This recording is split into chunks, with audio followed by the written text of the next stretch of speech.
Wizards of the Coast has just conjured up another batch of interesting spoilers from the upcoming Jumpstart Historic Horizons set. We have a brand new Planeswalker. We also have a magical tome that gives you access to 10 different spells from throughout Magic's history. And we have a bunch of other funky cards to talk about too. Magic. I am a wizard! History. I'm an old wizard! The Magic Historian. My bones hurt. Greetings, owners of fine luxury cardboard rectangles. My friends, I'm glad you're here. I hope the day finds you well. We are here to discuss the newest batch of digital-only spoiler cards that are coming with Jumpstart Historic Horizons. So, we have a number of fun things to discuss. Let's just dive right in. We'll start by talking about this fellow right here, Sarkhan, Wanderer to Shiv. And before we even talk about the abilities, I just want to take a moment to talk about how much I appreciate the absolute absurdity of this artwork. Sarkhan loves dragons, and I mean he loves dragons. All right, you can see that he's standing there with all these dragons flying around in the background. He is positioned in a way where he's like, ah ha ha ha, as dragons fill the skies. But more importantly, he made his arms into dragons, and they are belching flames into the sky. He's roaring in triumph while his hands are firing genuine dragon's breath into the sky. Like, if there's someone in your life that you love, ask yourself, would you turn your arms into them? Would you take your significant other and turn both your hands into their faces, and all three of you scream to the heavens at once? Because if not, then you don't love the way Sarkhan loves. I love this artwork so much. Anyhow, now that that's covered, let's talk about the card itself. 1 red and 3 for a 4 loyalty planeswalker. It has +1. Dragon cards in your hand perpetually gain this spell costs 1 less to cast. And you may pay X rather than pay the spell's mana cost, where X is its mana value. Now this may confuse you at first, where you go, okay, I understand that it makes dragons cost 1 less. I don't quite get the you may pay X rather than pay the spell's mana cost, where X is its mana value. So it's like, wait, if the spell costs 4, I can pay 4? How's that a deal? Well, basically what it's saying is you can pay dragons' casting costs with colorless mana. So you're no longer required to have red mana or whatever colored mana the dragon normally requires. You can cast it for colorless mana. And because this is a perpetual ability, if this is your first time encountering the concept of perpetual, it means that this carries out throughout the entire game. So any of the dragon cards in your hand that gained the reduction in cost and also the ability to play it with colors, that persists whether the dragon comes out, goes to the graveyard, comes back to your hand, gets shuffled into your deck.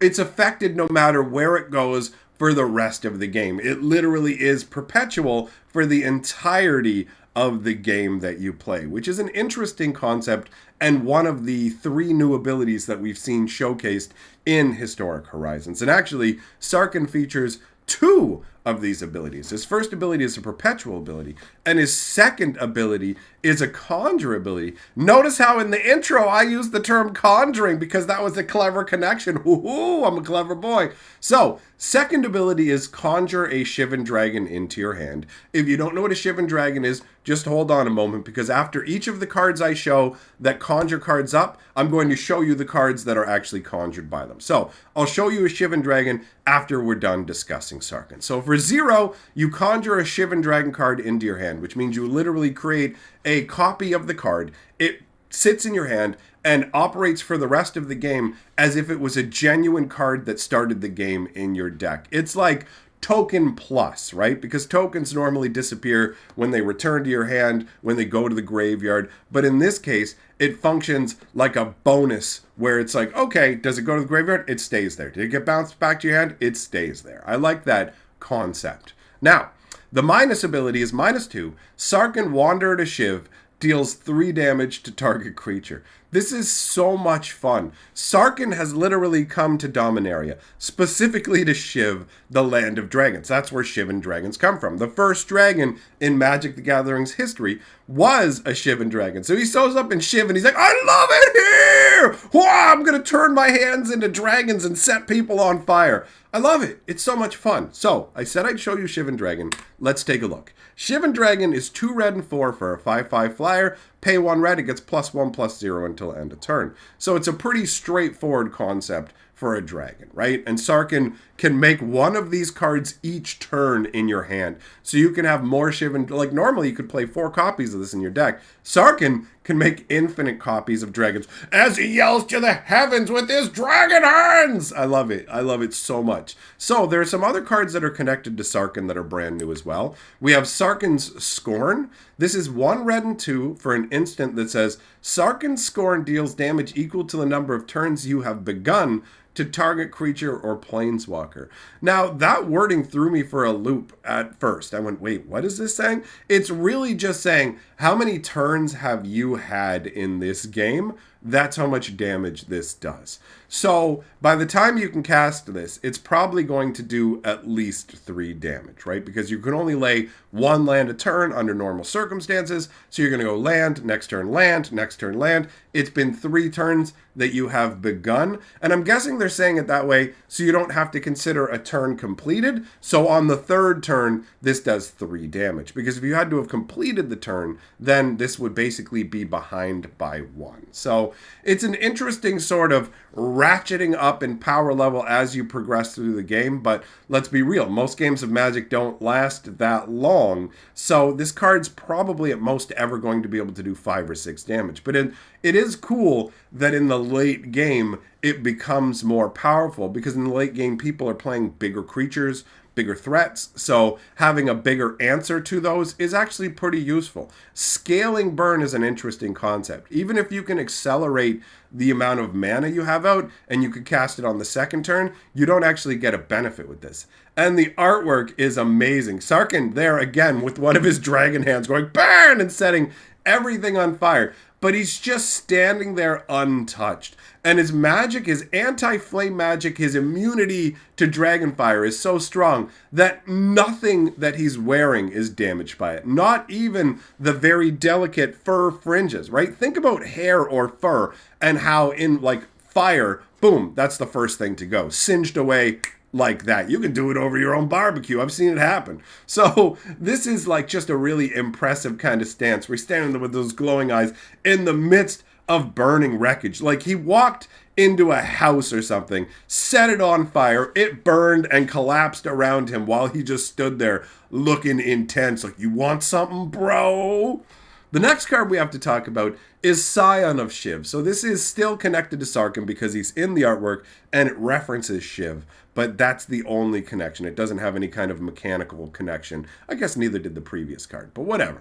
2 red and 2 for a 3/3 flyer.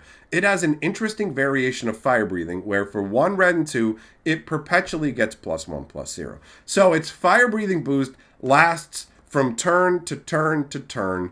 And on top of that, if it goes to the graveyard, if it goes back to your hand, anything like that, it remembers the boosts and comes back with them. I really, really like the idea of perpetual mechanics. It's funky. And I like this artwork where you can see Sarkhan is actually infusing the Scion of Shiv with mana. This might be the only card we've ever seen where you can see a dragon's activated ability of fire breathing being used by a planeswalker. He's got his hand on the dragon and you can see that it's lit up red as he's infusing fire mana, the mountain mana, into this dragon, and it's breathing that fire out, and that boost permanently stays with it. This is a really cool flavor concept, and I like the fact that the lands around it look all barren and craggy and smoky. The dragon is really the only point of color, and you can see it shining through his wings. Look at the detailing on the wings, all the little veins running through it and everything. So have you ever looked at the sun through your eyelids and you can kind of see the inside of your eyelids? It's that kind of thin membrane, and it's really well done. I like it. Let's move on. We've got Baffling Defenses. Now, this card says to me that most likely we are going to be getting Teo as the white planeswalker, because we're going to be getting 5 digital-only planeswalkers. So I suspect because of this card, it's Teo. It's clearly Teo being depicted in the artwork. Baffling Defenses is 1 white and 1 for an instant that says target creature's base power perpetually becomes 0. I like this because it can be used clearly in the defensive capacity it's intended for, but it can also be used in weird corner cases where you want to change like a creature's power of your own to 0 for your own nefarious combo purposes, right? There's certain things where it's like you can only use this on creatures with power 2 or less, and now all of a sudden you have a way to go, boom, this guy's permanently 0. I got nothing to worry about.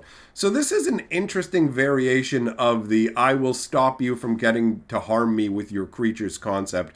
The artwork shows Teo here in a light shield with a massive giant punching and smashing whatever off. This looks honestly like artwork that was probably originally meant to be used in War of the Spark. You can see that it looks like it's set in Ravnica with the buildings and everything. So this is probably artwork they had kicking around and were like, you know what? Let's make Teo one of these digital planeswalkers. That's just my supposition. I mean, it could turn out that Teo's not the planeswalker, but considering that we just saw Sarkhan and cards tied to him, we saw Davriel and cards tied to him, it is very logical to assume that we're going to get Teo, and this will be one of the Teo-associated cards. But I find this an interesting use of the perpetual concept, where wherever the creature goes, whenever it comes back, its base power is always going to be 0.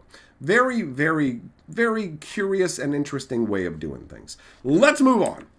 We've got Ethereal Grasp next. 1 blue and 2 for an instant. Tap target creature. That creature perpetually gains. This creature doesn't untap during your untap step. And pay 8, untap this creature.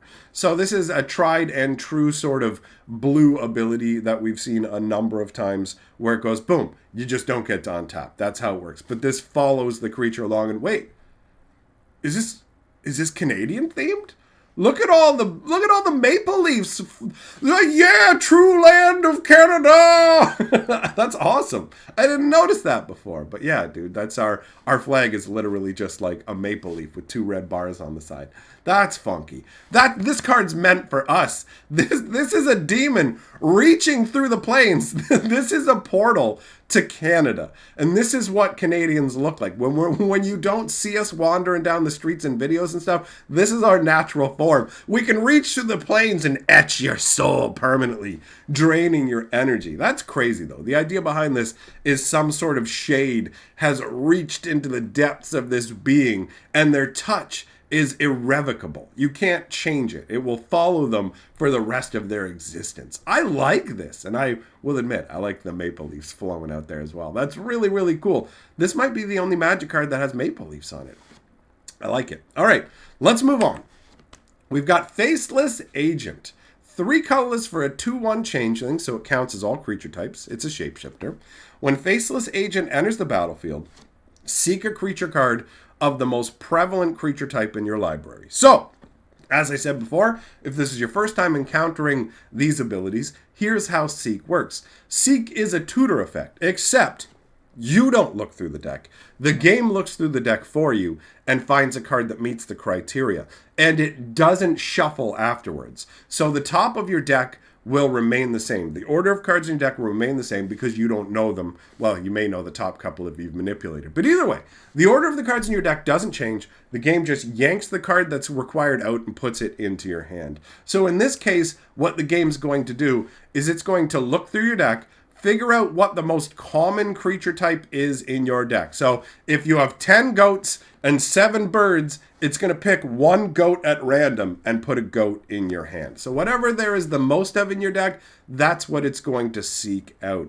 It's pretty crazy, the artwork, man. You've got this cloaked figure, but he's got this weird like Cyclops eye beam coming out. I don't know. I would not want to run into this individual. Things that don't have faces, I tend not to trust.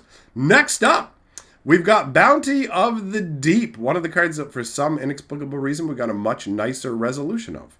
1 blue and 2 for a sorcery that says, if you have no land cards in your hand, seek a land card and a non-land card. Otherwise, seek 2 non-land cards. So this is an interesting variation on blue card draw, right? Because the paying 3 mana and getting to draw 2 cards is pretty standardized for blue. But in this one, it's a situation where you're going to get a land if you don't have one, so that you can keep making land drops. But if you do have a land, you're automatically going to get 2 non-land cards. So in some ways, this is definitely better than a just draw 2 cards straight up scenario, because you can, to a level at least, control what it is you're going to be seeking out. The artwork is a lot of fun on this. I didn't realize at first that this is Kiora. She's in front of a palm tree that's growing out of the back of this sea turtle that has, it almost looks like a turtle dragon from Dungeons and Dragons, right? Like, it's got that vibe. Again, this feels like a piece of artwork that they probably had kicking around somewhere. I could be wrong about that, but it has that kind of vibe.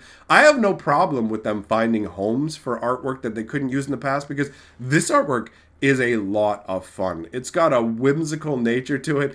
It's kind of funny to think like the land that you're tapping into is like the land that's growing up on a turtle's back.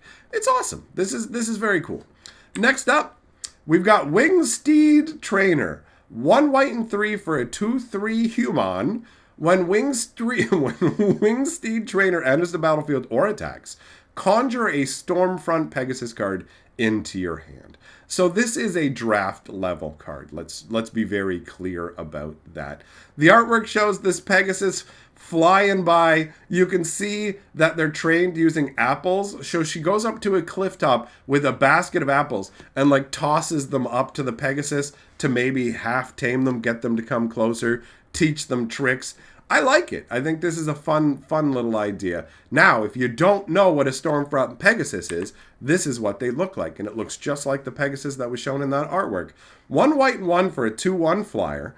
And that's it. That's what it is, straight up. But if you're playing in draft especially, making one of these every turn, just boom, boom, boom, is going to be pretty silly. And I like the fact that conjuring spells to your hand allows you to cast them and gain any kind of benefits that would come along with casting spells, right? So this is another instance of conjuring. Now we're going to talk about a lot of conjuring. This is Tome of the Infinite, which is kind of funny because it is Tome of the Finite. It's actually limited to 10 different spells. But that doesn't sound nearly as impressive as Tome of the Infinite. So, Tome of the Infinite is like a massive spell book that has a ton of different spells in it. I'm guessing Wizards of the Coast could have made it so it could feel infinite and put 100 different spells in it, but that would probably be a little too wild and probably too powerful as well. So, it's 3 mana to put out, 1 blue and tap. It's a legendary artifact. Conjure, and I can understand why. If you could have multiple of these out at once, it'd get pretty nutty. Conjure a random card from Tome of the Infinite spellbook into your hand. It perpetually gains. You may spend mana as though it were mana of any color to cast this spell. So you have the ability to cast all of these spells. There's 2 cards of each color, so we're going to go through all of them. But before we do that, I just want to point out that in the artwork, first of all, it looks awesome. You've got these somewhat marble-looking columns, but they're done in a way that seems to emulate nature because they have this tree kind of vibe with the roots going down into the floor, and you have these sigils that are coming along on the ground. So this is like an arcane sanctum, right? And it feels like it's in the heart of a magically created stone forest. But the tome itself is open, showing 2 different spells, right? One of them is Lightning Bolt, and one of them is Ponder. And those are 2 of the spells that you'll see. I actually have all 10 of the conjured cards, so let's go through them. The first is Swords to Plowshares, which is 1 white to exile target creature. Its controller gains life equal to its power. It's done at instant speed.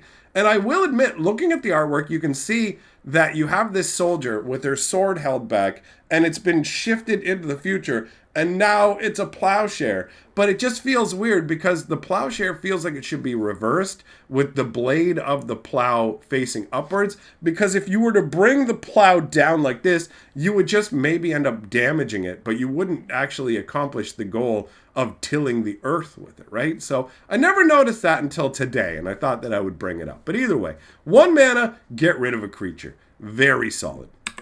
Then we've got Light of Hope. 1 white mana, choose 1, gain 4 life, destroy target enchantment, put a +1/+1 counter on target creature. This isn't too shabby. I've played with this card. It's all right. I've always loved the artwork for it. It's got such a just pleasant vibe. This is actually set in the world of Ikoria. So this woman is part of this floating bastion that exists up in the sky. It's like the last truly free place on Ikoria. And she's just, boom, spreading these petals down, trying to share joy and hope with other humans. I like it. It's got a good vibe. So those are the 2 white cards. Then we've got the blue cards. So Ponder, which obviously you knew was coming from being in the tome. Look at the top 3 cards of your library, put them back in any order. You may shuffle, draw a card. All right.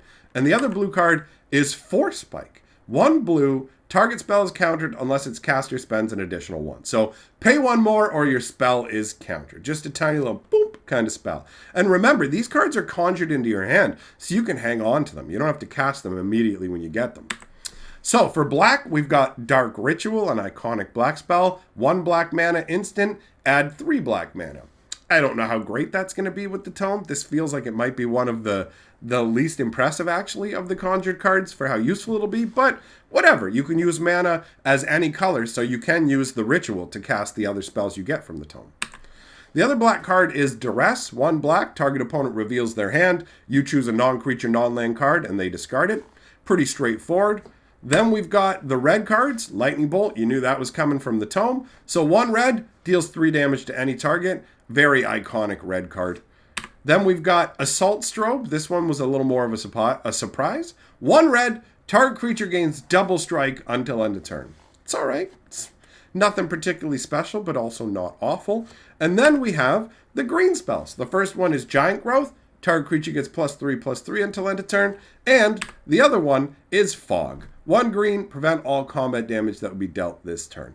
It is interesting that they decided that the tome of the infinite tome would basically just have spells that cost 1, right? Like, that is a little bit of a bizarre choice, but I do like the uniform simplicity across it all. You're going to get a spell that costs 1, and there's an equal chance it could be from any of the 5 different colors. So it does kind of have a bit of an infinite feel when you don't sit there and break everything down. But I just did! So, let me know your thoughts in the comments below. Big shout out to all my patrons. Thank you for supporting my channel. And I'll see you all, my friends, in the next video.